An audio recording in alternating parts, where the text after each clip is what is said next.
Природній засіб від стресу – це гарбузове насіння. Якщо в тебе дратівливість, безсоння, нерви, з'їдай жменю гарбузового насіння в день. Тому що магній в ньому працює краще за будь-які заспокійливі таблетки. А головне, він підвищує рівень серотоніну.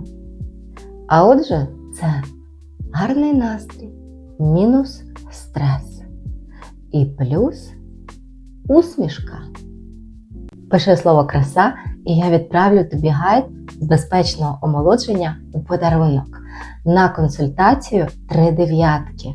Підписуйся, в нас тут багато цікавого.